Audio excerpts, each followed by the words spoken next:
አንድ ወደፊት ሁለት ወደ ኋላም አይነት ነገር አለ። ለምሳሌ አሁን በዚህ ደረጃ እየመረመረ ያለ የተሻለ ነገር እያሳየ ያለ ፖሊስ ደግሞ እናንተ የፍርድ ውሳኔ የሰጣችሁትን አካል መልሶ እኮ የሚያስርም ፖሊስ እዚህ ሀገር ላይ ሞልቷል ማለት ብዙ ነው የምንሰማው ወይም የምናየው። ስለዚህ የፍርድ ቤቶችን ትዕዛዝ የማያከብሩ ፖሊሶችና የፖሊስ ስቴሽኖች መምሪያዎች ማአት ናቸው። ከዚህ ሳኳያ እናንተ አፈጻጸሙን ተከታተላላችሁ? ለምሳሌ ሐሙስ የለቀቃችሁት ሰው ምን ሲደረግ ነው እስከ ሰኞ የሚቆየው?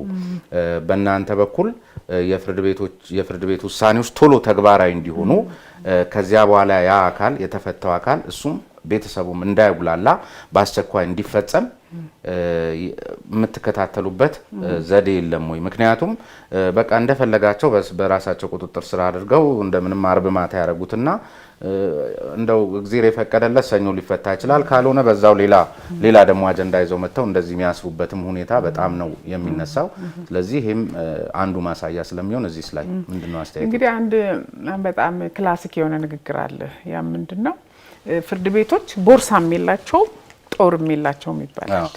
ፍርድ ቤት ውሳኔ መጻፍ ነው። ከዛ ያለፈው የፍርድ ቤት ውሳኔን የማስፈጸም ስራ ያስፈጻሚው አካል ነው። ይሄንን ካልኩኝ በኋላ ግን ጋዜጠኞች በጣም ይሄን ጥያቄ ደጋግመው ያነሱልኛል። የፍርድ ቤት ውሳኔ አይከበርም የሚለውን ነገር የኔ መልስ ደግሞ ሁልጊዜም አንድ አይነት ነው። እስቲ ፍርድ ቤት ውሳኔ ሰጥቶበት በተለይ በፌደራል ሌቭል ሳይፈጸም የቀረ መዝገብ አምጡልኝ ይላለሁ። እስካሁን ድረስ እኔ የመጣልኝ መዝገብ የለም። ምንድነው እንዳልከው ዲሌይ ሊኖር ይችላል። አንዳንድ ጊዜ ውሳኔ ከተሰጠ መዝገብ ማምጣት ሳይጠበቅብን ዜናዎችን አሁን እንደውዚህም ጋውንም የግለሰቦችን ስም ላለማንሳት ካልሆነ በስተቀር የለም ጠቃሚ ነው። አጠቃላይ እኮ በነገራችን ላይ በግድ የፌደራል ፍርድ ቤት ሳይሆን አጠቃላይ የፍትህ ስርዓቱ ማሳያ ነው። እርሶ የፍርድ ቤቶች ሁሉ ቁንጮ የሆነውን ፍርድ ቤት ነው የሚመሩትና በየቦታው የሚከሰቱ አሉታዊም ሆነ አወንታዊ ድርጊቶች እርሶን ነው የሚገልጹት። ከዛ እሺ ልግለጽና ይሄን ልጨርስ፣ የፌደራሉን ልጨርስ። በፌደራል ደረጃ ይሄ ወይ ሊዘገይ ይችላል፣ አቃቢ ህግ ይግባኝ እስኪል ድረስ የተወሰኑ ቀናት ሊያልፉ ይችላሉ።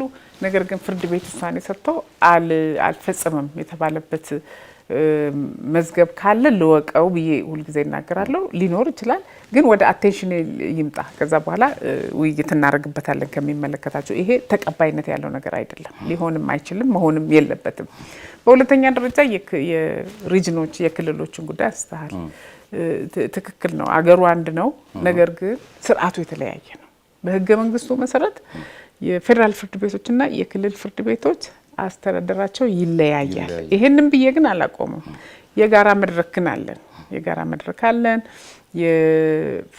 የፌደራልና የክልል ጠቅላይ ፍርድ ቤት ፕሬዝዳንቶች የምንገናኝበት እዛ መድረክ ላይ ተገናኝተን ሪፖርት ተቀብለናል። ምን አይነት ችግር አጋጠማቸው? ውሳኔ ለመፈጸም ብቻ አይደለም፣ ዳኞች የተደበደቡበት ሁኔታም አለ። ይሄ 2 አመት ብዙ ነገር ነው ያየነው። ፍርድ ቤት የተቃጠለበት ቦታም አለ እና ይሄ ሊሆን አይችልም። ምክንያቱም ስለ ዳኝነት ነጻነት፣ ስለ ዳኝነት ገለልተኝነት፣ ስለ ጠንካራ ፍርድ ቤት፣ ስለ ህግ የበላይነት ስንነጋገር የዳኛውን የስራ ነጻነት ማስከበር ካልቻል ሁሉም ነገር ፈረሰ ማለት ነው። ይሄ ደግሞ አጠቃላይ ሲስተሙ ላይ ከፍተኛ ጉዳት ያመጣል። መንግስት 3 አካል ነው። አንዱ ህግ አውጪ ነው፣ አንዱ አስፈጻሚ ነው፣ አንዱ ህግ ተርጓሚ ነው።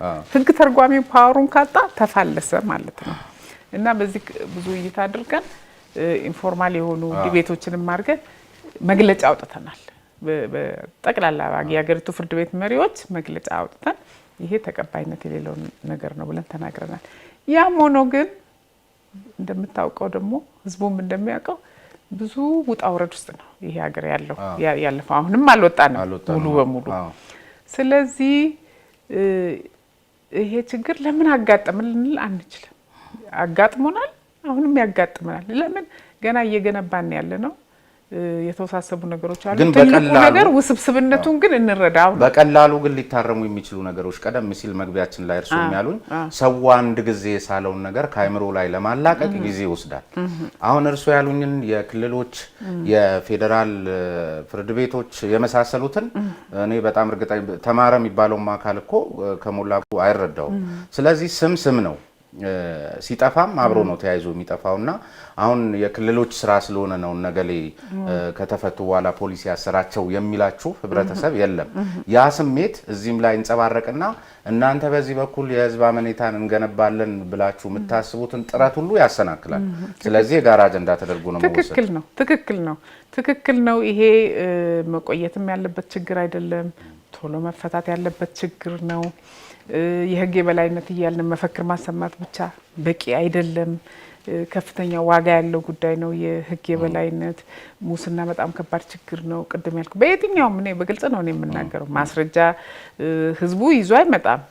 በግልጽ ቀርቦ አቤቱታ አያቀርብም። ነገር ግን በፍርድ ቤት ብቻ ሳይሆን ብዙ የፍትህ አካላት በፖሊስ በአቃቢ ስማችን ይነሳል የፍትህ አካላት እና ይሄን ሁሉ ህዝቡም ደግሞ ተባብሮ መቅረት ያለበት ጉዳይ ነው። አንድ ሰው ሊጠየቅ የሚገባው አንድ የመንግስት ባለስልጣን ስለወደደው ወይ ስለጠላው አይደለም፣ የተላለፈው ህግ ካለ ብቻ ነውና ያንን ስርዓት ለመገንባት ጥረቶች ማድረግ አለብን። ምክንያቱም የህግ የበላይነት ለሰላም አስፈላጊ ነው፣ ለልማት አስፈላጊ ነውና ይሄንን የጋራ ግንዛቤ ኖሮ ትኩረት ሰጥተን ሊሰራበት የሚገባው ጉዳይ ነውና ካንተ ጋር እስማማለሁ። ምክንያቱም በተወሰነ ደረጃ ጥናቶች ቢደረጉ አጠቃላይ ግን ሲስተሙ እየጠራ ካልመጣ ያው ነው።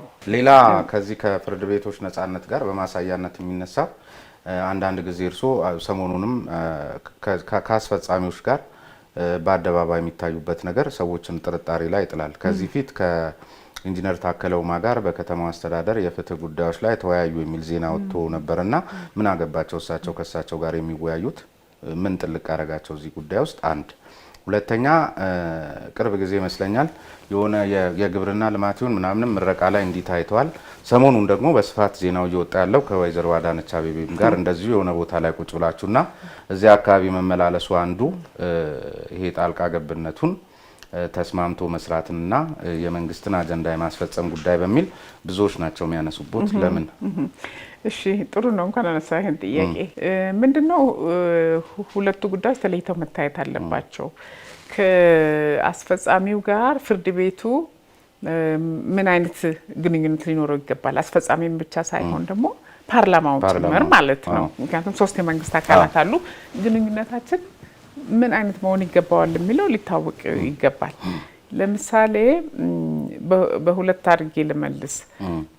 አንዳንድ የመንግስት አካላት ታከለ ኡማ የቀድሞ ምክትል ከንቲባን አንስተሃል። ችግር ሲኖራቸው መጥተው ያወያዩናል። ለምሳሌ እንበል በጣም ሰፊ የሆነ ፕሮጀክት ክርክር ተነስቶበት ፍርድ ቤት ሊታገድ ይችላል። ይሄን በመሳሰለ ጉዳይ ነው ታከለ ጋር ውይይት ያደረግነው። ሌላ ኪራይ ቤቶች የመንግስት ቤቶችን አላግባብ የያዙ ሰዎች መጥተው ፍርድ ቤት ያመለክቱና 2-3 ዓመት በክርክር ያልፋልና እኛ ማስተዳደር አልቻልንም የሚል ቅሬታ ሊያመጡ ይችላሉ። እንዲሁ ቅድም እንዳልኩ የመንግስት ስራ ሲሆን ማለት ነው። ግን ከተማ አስተዳዳሩ ነገረ ፈጅ አለውና እንደ አስተዳዳሪ እኔ ማድረግ የምችላቸው ነገሮች አሉ። በመዝገብ ካመንኩበት ማለት ነው። በጥያቄው በመዝገብ ጣልቃ አልገባም። ይሄም በዚህ መንገድ ወስኑ፣ እግዱን አንሱ፣ እግዱን አቆዩ ለማለት አልችልም። ነገር ግን አንድ ነገር ማለት እችላለሁ። ለህዝብ አስፈላጊ የሆነ ስራ አስቸኳይነት ያለው ወይንም በርካታ ሺህ የሆኑ ሰራተኞችን ያቀፈ አንድ ስራ ለ1 ዓመት ወይንም ለ2 ዓመት ከተስተጓጎለ ይሄ ቅድሚያ ሰጣችሁ ውሳኔ ስጡ ማለት መብቴ ነው። አስተዳዳሪዎች ይሄን ለማድረግ ይችላሉ። በኬስ ፍሎ ማኔጅመንት መመሪያም ይሄ የተቀመጠ ጉዳይ ነው። ጉዳዮችን እንደ ክብደታቸው እንደ አስፈላጊነታቸው ቅደም ተከተል ተሰጥቷቸው እንዲታዩ ነው። አንዳንድ ኃላፊዎች መጥተው ቢያናግሩኝ በዚህ መንገድ ጉዳዩ ይወሰንልን አይደለም፣ ጉዳዩ ይወሰንልን ነው፣ ቅድሚያ ተሰጥቶ ይወሰንልን ነው። እዚህ ላይ አስተዳደራዊ እርምጃ መውሰድ ይቻላል። ሁለተኛውን ጉዳይ ያነሳው አንዳንድ ፐብሊክ ኢቨንት ላይ ይገኛለሁ። ምክንያቱም ፍርድ ቤት ነፃ ሆነ ተባለ እንጂ ፍርድ ቤት መንግስት ነው። ስለዚህ እኔ የተገኘሁት ወይ በጓደኝነት ወይ በእንትን አይደለም። ነገር ግን አንዳንድ የፐብሊክ ኢቨንቶች ሲገኙ የመንግስት ኃላፊዎች በሚገኙበት ቦታ እኔም ስጠራ ሁልጊዜ አይደለም፣ አንዳንድ ጊዜ የምገኝበት ሁኔታ አለ። አንድ ነገር ግን እዚህ በዛው መልእክት ሰጥቼ ማለፍ የምፈልገው ነገር አለ። ምንድነው አሁን እኛ ይሄ የፍርድ ቤት ነፃነትን ጉዳይ እንደ አዲስ ገና እየተማር ነው እየተለማመድ ነው። ግን ለምሳሌ እንግሊዝ ሀገር ብትሄድ አሁን እኛ በጣም ነፃ እንሁን እያለን ብዙ ጥረት እያደረግን ነው። እንግሊዝ ሀገር ብትሄድ የፍርድ ቤቱን ሰራተኛ የሚያስተዳድረው ፍትህ ሚኒስቴር ነው። ያ ማለት ግን ግንኙነት አላቸው ማለት በፍርድ ቤት ስራ ጣልቃ ይገባሉ ማለት አይደለም። ምክንያቱም ለ300 ዓመት የፍርድ ቤት ነፃነት የተረጋገጠበት ሀገር ነው። ስለዚህ በሁሉም ዘንድ በራስ የመተማመን ሁኔታ አለ። ማንም በፍርድ ቤት ስራ ጣልቃ አይገባም። ያ ማለት ግን አብረው አይሰሩም ማለት አይደለም። እና አሁን እኛ አያለሁ አንዳንድ ጊዜ ዳኞቻችንም ጋር አንዳንድ ጊዜ ለማነጋገርም በጣም ይሰጋሉ። እኛ እኮ ነፃ ነን ምናምን፣ በራሳችሁ ተማመኑ። እንደውም እኔ አሁን እያደረግኩ ያለው ጥሩ ዲፕሎማቲክ ሪሌሽንሺፕ አለኝ ከአስፈጻሚው ጋር ቢሆን ከፓርላማው ጋር ቢሆን ጥሩ ግንኙነቶች አሉ። ግን አንዱ ከሪፎርም ጋር ተያይዞ በጣም በፍርድ ቤት ውስጥ ሊሆን የሚገባው ይሄ ፐርሰፕሽን ሰርቬይ የሚባለው ነገር እኔ ተሰርቶ የሚያቅም አይመስለኝም። ብዙዎች ነገሮችን ስመለከት ሳነብ እንደሱ አይነት ነገር አልተስተዋለም እና ፍርድ ቤቱ በትክክለኛው ሀዲድ ላይ ነው ወይም ደግሞ ወደ ትክክለኛው ሀዲድ እየተጠጋ እየገባ ነው ወይ የሚለውን ነገር ሰዎች መመስከር የሚችሉት ስለ ፍርድ ቤት፣ ስለ ፍትህ ስርዓቱ፣ ስለ ዳኞች ሰዎች ያላቸውን አስተያየት ምልከታ የሚሰጡበት የአሰራር ስርዓት ተዘርግቶ እንደዚህ አይነት ነገር ሰብስባችሁ ያን መነሻ ያደረገ ሪፎርም ስታከናውኑ ነው። ግን ይሄ የሆነ አይመስለኝም እና ይሄ ባልሆነበት አግባብ እንኳን ተለውጠናል ማለት ለመለወጥ ዝግጁነት አለን ብሎ ለመናገር ያስችላል በሚል ማአት ቦታ ላይ ተመልክቻለሁ። እዚህም ላይ ሀሳብ ይኖሮታል። ጥሩ ነው። ጥሩ ህዝቡም እንዲህ አይነት ጥያቄም ከጠየቀ ጥሩ ነው። ምንድነው ሰፋ ያለ ሰርቬይ በእርግጥ አልተሰራም እስካሁን ድረስ። ነገር ግን በተወሰነ ደረጃ ለምሳሌ በመጀመሪያ ደረጃ ፍርድ ቤትና በጠቅላይ ፍርድ ቤት የተወሰነ ሰርቬይ ሰርተናል። አጠር ያሉ ሰርቬዮች እና በጣም ጥሩ የሆነ አበረታች የሆነ ፊድባክ አለ። ኦፍ ኮርስ ደግሞ ስራችንም ገና የቀሩንም ነገሮች እንዳሉ በዛ ላይ ተመልክተናል። ነገር ግን አሁን አንድ ከዩኤስኤድ ጋር ተባብረን የምናካሄደው አንድ ፕሮጀክት አለ፣ ፍትህ ፕሮጀክት የሚባል። በዛ ውስጥ ግን ኩባንያ ተቀጥሮ ሰፋ ያለ የፐርሴፕሽን ወይንም ደግሞ የህዝብ ስለ ፍርድ ቤቱ ህዝቡ በተለይ የፍርድ ቤት ተጠቃሚው ተገልጋዩ ህብረተሰብ ምን ይላል የሚለው በጣም ሰፋ ያለ ኩዌስችኒየር የመጠየቅ ተዘጋጅቶ ሰርቬው እየተሰራ ነው። እስካሁን ልክና አልተሰራም። አሁን ግን ይሄ ሰርቬው በመሰራት ላይ ይገኛል። እኔ ግን አሁንም እዚሁ ላይ ከልማት ድርጅቶች ጋር እንደ ጥሩ ስኬት እዚህም እዚህ ላይ ቀርቧልና እንትን አይኖረውም እሱ ነፃነታችሁ ላይ ከሉዓላዊነትም ከምንም ጋር የተያዘ አሁን የሚሉትን ተቋም የሚያስተዳድረው ሀገር ጋር በተለያየ መልኩ በተለይ አሁን አካባቢ ላይ የተለያዩ እንትኖች ውስጥ ነን ያለነውና እዚህም ጋር ሲመጣ የሆነ ነገር አይኖርም። በእሱን ነገር አምኑ ብዙ ጉዳዮች ውስጥ መግባት በራሱ ልክ ነው። ወል እንግዲህ ፈለግንም አልፈለግንም ዞሮ ከልማት አጋሮች ጋር ነው የምንሰራው። ፍርድ ቤት አንድ አካል ብቻ ሳይሆን በጠቅላላው ከፍ ያለው የመንግስት በጀት ከልማት አጋሮች ነው የሚመጣው። በኢኮኖሚም ጉዳይ ብለው በሴኩሪቲም ጉዳይ ብለው ማንኛውም ዘርፍ እና ዋናው ነገር ግንኙነታችን በምን አይነት መርሆ ላይ የተመሰረተ ነው፣ ምን አይነት ድጋፎች ናቸው የሚሰጠን፣ አጀንዳውን ማን ነው የሚቀርጸው የሚለው ነው እንጂ በራችንን እንዝጋ፣ ከዓለም አቀፍ ተቋማት ጋር ከልማት አጋሮች ጋር እንስራ የሚለው ነገር የሚያስኬደን አይመስለኝም። እንደውም እኛ እንደ ስኬት ነው የምንቆጥረው። ፍርድ ቤት ውስጥ ከዚህ በፊት አቅምም ችግር ሊሆን ይችላል፣ የግንኙነት ታሪክም ስለሌላቸው ሊሆን ይችላል። ከልማት አጋሮች ጋር በቀጥታ ግንኙነት ያላቸው በጣም በትንሽ በአንድ ፕሮጀክት ላይ ነበር፣ በህፃናት ፕሮጀክት ላይ። ከዛ አልፎ ሌሎች አንዳንድ ተቋማት እንደ አማካይ የሆኑና በእነሱ አማካኝነት ነው አንዳንድ ድጋፍ፣ ስልጠና፣ የመመሪያ ዝግጅት የተደረገው።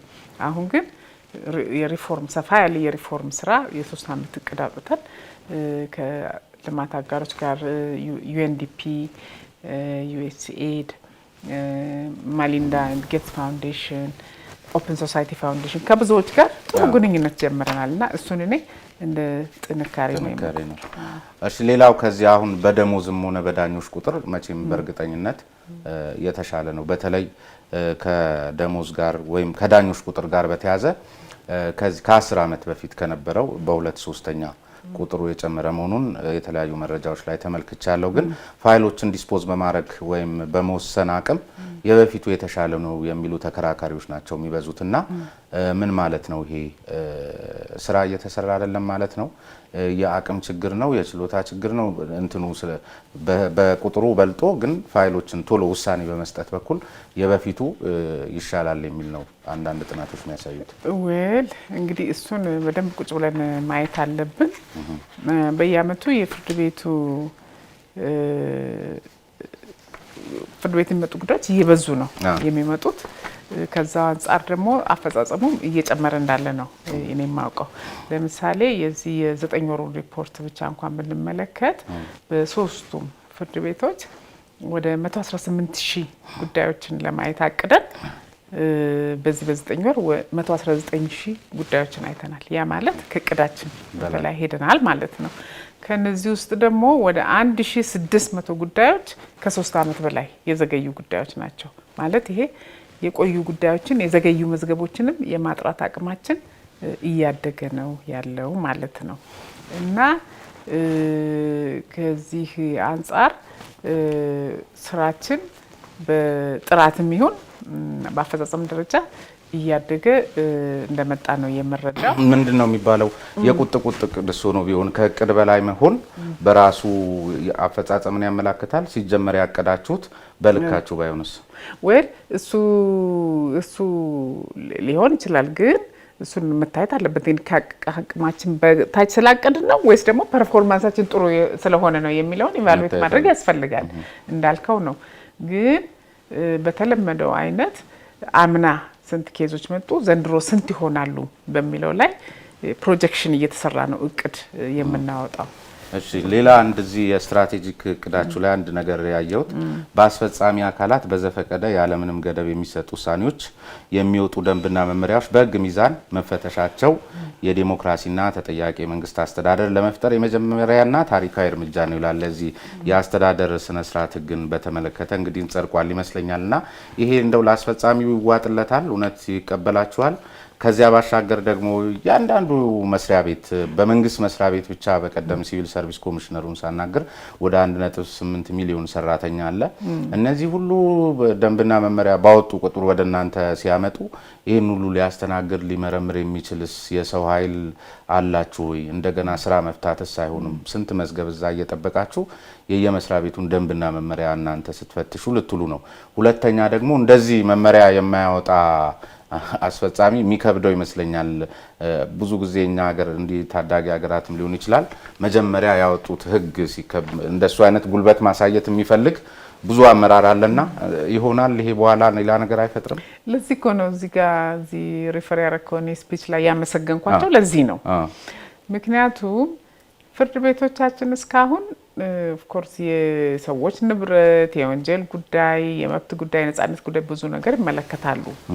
ነገር ግን ሰፋ ያለውን የዲሞክራሲ ፕሮሰስ ላይ በጎ ተጽዕኖ ለመፍጠር ግን ብዙ እድል አልነበራቸውም እና ይሄ የአስተዳደር ስነ ስርዓት ህጉን ደፈር ብሎ መንግስት አጠቃላይ ፓርላማው ህግ ማውጣቱ ትልቅ እርምጃ ነው። ይሄ ጥሩ ነገርም ሲደረግ እዚህ ጋር ፖዚቲቭ ነገር አለ ማለት ስላለብን ብዬ ነው።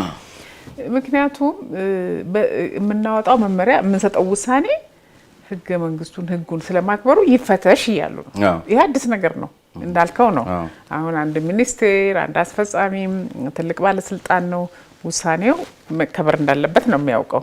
ይሄንን አንዳንዶቹ ሚኒስቴሮች እንደውም የወጡት ሬጉሌሽን ፍርድ ቤት ቀርቦ ታገደ። የሳቀች ሚኒስቴር አግኝቻለሁ። እንዴ ሊሆን ይችላል? ቢኮዝ አዲስ ነገር ነው ይሄ አዲስ ነገር ነውና ይሄ ጥሩ ነገር ነው። ምክንያቱም ሁላችንም ፍርድ ቤትም ቢሆን ሁላችንም ህጉን አክብረን ነው መስራት ያለብን። ስለዚህ ህጉን የሚጥስ መመሪያ ካለ ህጉን የሚጥስ ውሳኔ ከተሰጠ ይፈተሻል፣ ሪቪው ይደረጋል።